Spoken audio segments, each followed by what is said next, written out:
everyone, welcome back to Story Time with Sheldon. I'm here with my dog Sheldon, ready to read another story. It's a lovely sunny day, but we're just taking a little break to have another bit of story time. Some of you might have already read our story or done the lesson on it, and this story is called The King Who Was Afraid of the Dark. So, if you've already done the lesson on Jolly Fox's Learning on The King Who's Afraid of the Dark, welcome back. If not, check it out on Jolly Fox's Learning on www.patreon.com/Jolly Fox's Learning, and there's a whole lesson on this book. Right then, let's get on with The King Who Was Afraid of the Dark. There was once a little boy who was afraid of the dark. There's nothing so unusual about that. Most children are afraid of the dark at one time or another. I wonder, have you ever been afraid of the dark? I was certainly afraid of the dark when I was little. But this little boy was a prince, and he decided that when he became king, he would do something about the dark. He would ban it. What do you notice about the picture? What's happening to his crown as he gets older? Good, you can see that as he gets older, the crown goes on his head. On the first morning of his reign, the king told his advisors about his plan. With the greatest respect, Your Majesty, if you ban the dark just like that, the people won't understand. They'll revolt against you. But if you make them think it's their idea, it might just work. And so the advisors started to spread rumours about the dark. The dark is scary.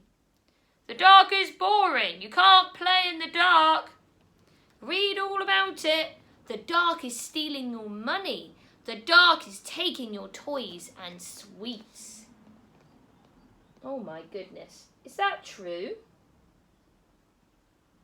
I wonder, will the people believe these rumours? The people had never really worried about the dark before, but all of a sudden it started to seem like a really bad thing. So they marched to the palace and demanded a ban on the dark. Very well, said the king. From now on, the dark will be banished from this land. And because everyone had got what they thought they wanted, everyone thought they were happy. To make sure that it would never be dark again, an enormous artificial sun was installed above the palace.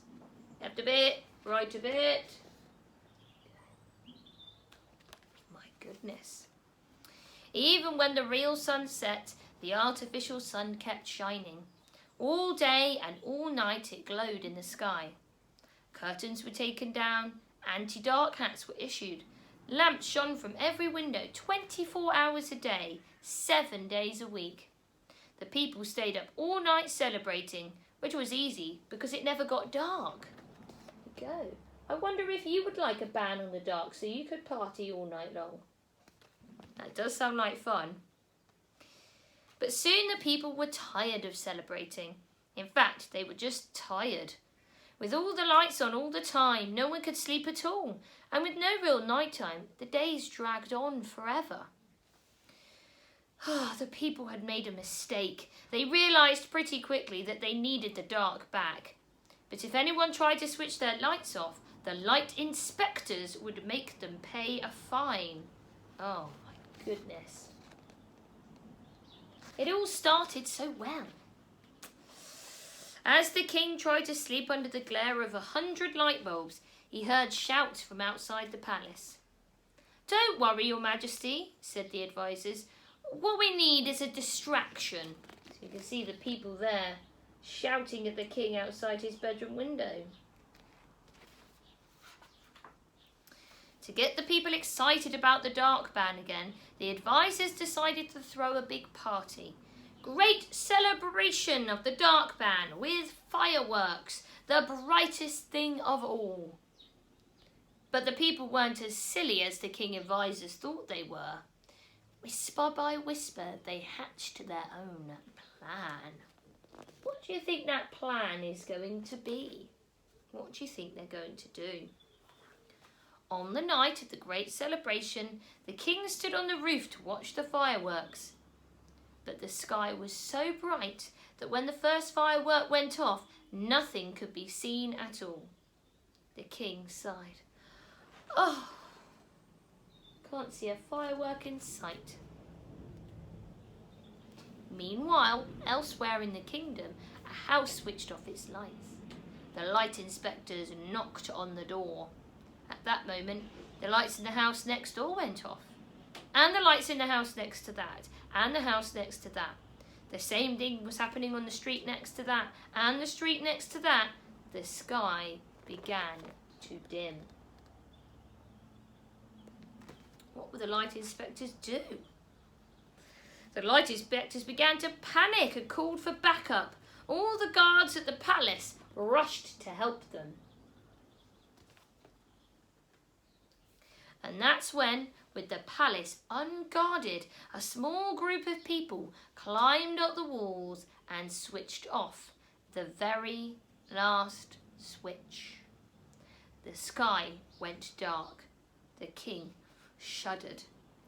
"We must turn the sun back on, your majesty," shouted the advisors. "We must crush the uprising. We must punish the people."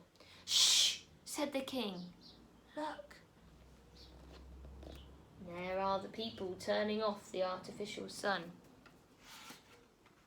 What do you think the king has seen?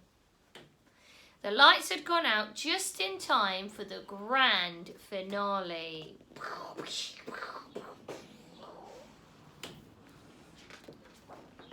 Instead of punishing anyone, the king lifted the ban on the dark. And now every year on the same night, the people set off fireworks in the darkness to remind themselves of what they had almost lost. That looks just like our fireworks night. But our fireworks night is not celebrated for that reason. I wonder if you can remember why we celebrate it.